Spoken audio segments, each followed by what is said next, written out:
mereka akan terus melakukan upaya ini sampai Yerusalem, Al-Quds jatuh ke tangan mereka dan mereka menguasai dunia.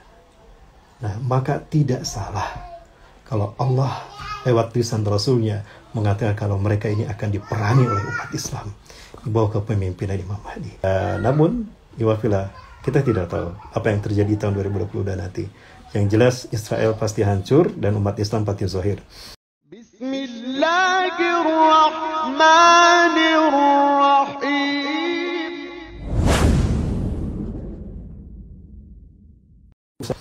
Baik kepada kemanusiaan ataupun menghancurkan Masjidil Aqsa sebagai kiblat kita yang pertama. Nah, kemudian faida jawadu lahuma ba'asna alaikum ibadalana uli ba'sin syadid fajasu khilala diyar wa kana wa'ada mafula. Apabila tiba hukuman yang pertama dari kerusakan yang pertama yang mereka lakukan, kami utus kepada mereka hamba-hamba kami yang memiliki kekuatan yang sangat hebat, yang mereka kemudian merajalela di sekitar kampung, di seluruh pelosok kampung, ke pelosok-pelosok kampung, wa kana wa'ada mafula. Dan adalah janji Allah ini pasti terlaksana. Dan ini sudah terjadi wakillah. Bangsa Assyria, Mesir dan Kaldani itu berhasil menghukum mereka sehingga mereka hancur, ya, mereka terpecah sporadis ke seluruh dunia, ya. Ini sepeninggal Nabi Sulaiman dan sepeninggal Nabi Daud dan Nabi Sulaiman alaihissalam, mereka melakukan kerusakan, kemaksiatan di Masjid Al-Aqsa.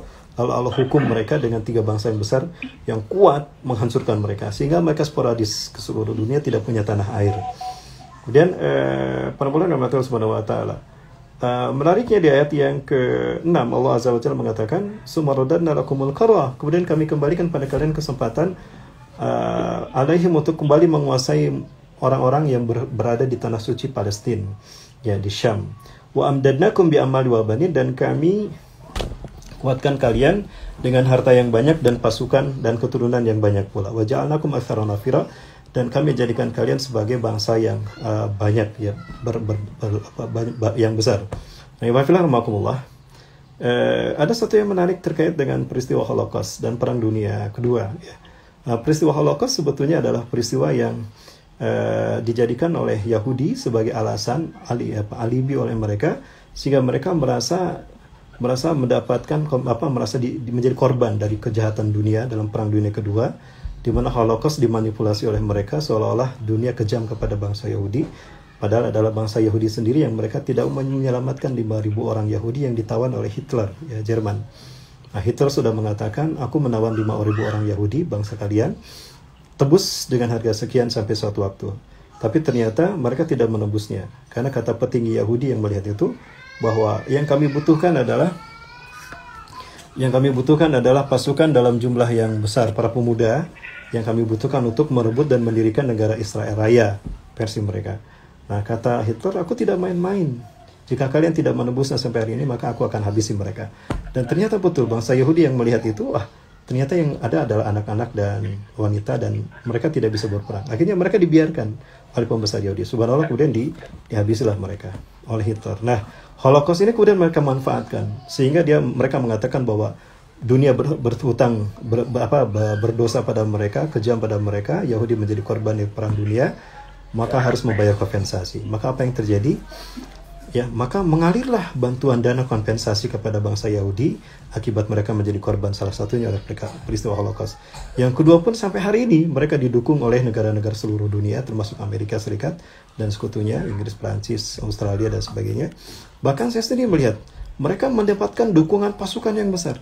Hampir dari seluruh dunia mereka melakukan tugas wajib militer di negara Yahudi ini sampai hari ini. Saya lihat mereka wajahnya berbeda-beda. Bahkan ada yang kulit hitam, ada yang berwajah Asia. Bahkan ada yang, mohon maaf, berwajah Asia juga. Ya, itu saya temui ketika saya mengunjungi negara Yahudi ini. Nah, iwafillah rahmakumullah. Hal ini seolah-olah menguatkan apa yang Allah firmankan. Wa abdadnakum bi amali wa banin wa ja'alnakum aktsara nafira. Nah, kemudian para Allah Subhanahu wa taala, menurut ulama mutaakhirin bahwa kerusakan yang kedua ini belum terjadi. Nah, bahkan sekarang inilah mereka sedang melakukan upaya kerusakan yang kedua. Apa kerusakan yang kedua yang mereka lakukan? Yang pertama, mereka akan menghancurkan kiblat kita yang pertama. Mereka melakukan lobby kepada PBB untuk mengesahkan ke Yerusalem itu adalah milik mereka. Yang kedua, melobi negara-negara Arab agar mereka membuka hubungan diplomatik dan mengesahkan eksistensi Israel sehingga Al-Quds atau versi mereka Yerusalem akan jatuh ke tangan Israel. ya, Yahudi. Iwafillah, PBB sekarang mengajukan satu opsi kepada Palestina, Muslim Palestina, itu dipecahnya Palestina menjadi dua.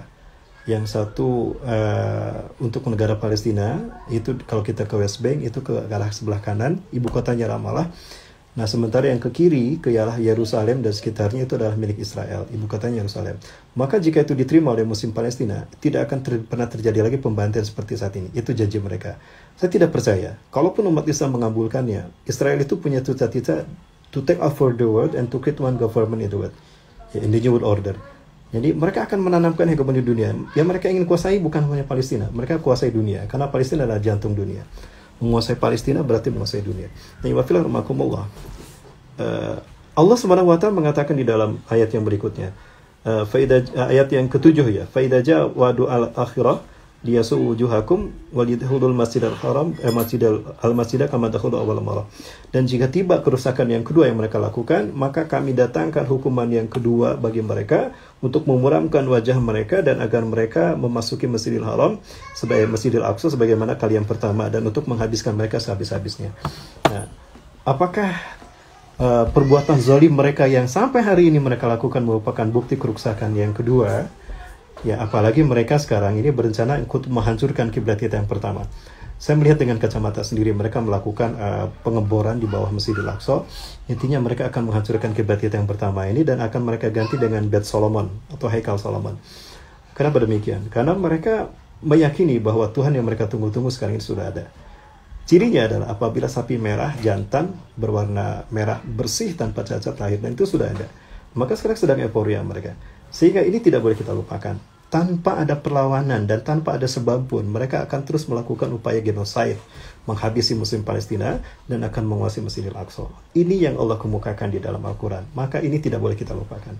Sehingga alasan apapun yang dikemukakan oleh para pengamat ya tentang apa yang dilakukan Muslim Palestina terhadap Israel atau apa yang dilakukan Israel, intinya mereka akan terus melakukan upaya ini sampai Yerusalem, Al-Quds jatuh ke tangan mereka dan mereka menguasai dunia. Nah, maka tidak salah kalau Allah lewat lisan Rasulnya mengatakan kalau mereka ini akan diperangi oleh umat Islam di bawah kepemimpinan Imam Mahdi. Ibaratnya mungkin waktu kita tidak cukup. Ibaratnya ini ada buku bagus ini dari seorang doktor pakar ilmu tafsir, ilmu Al-Quran, buku tentang analisa prediksi beliau kehancuran Israel di tahun 2022. Ini hanya prediksi saja ya, saya tidak membahasnya, hanya para bola bagus untuk membaca buku itu. Namun, iwafilah, kita tidak tahu apa yang terjadi tahun 2022 nanti. Yang jelas Israel pasti hancur dan umat Islam pasti zahir. Akan datang satu masa di mana Israel hancur, Zionis Yahudi hancur, kemudian juga umat Islam akan bangkit menguasai kembali dunia. Dan saya sebagai Muslim Indonesia mengajak kepada Muslim Indonesia dan Melayu khususnya, umumnya pada umat Islam dunia, kita sambut kebangkitan Islam yang tidak lama lagi, karena indikator kebangkitan Islam itu banyak. Salah satunya makin menguatnya kejahatan Yahudi di bumi Syam, di bumi Palestina, dan bumi sampai yang lain. Terima kasih, barangkali itu yang dapat saya sampaikan. Lebih kurang mohon maaf. Kami kembalikan waktu kepada Istiqomah. Semoga Allah berikan kekuatan pada kita dan Allah memberikan kekuatan pada saudara kita yang ada di Palestina, khususnya juga Ustaz Muhammad Hussein dan keluarga.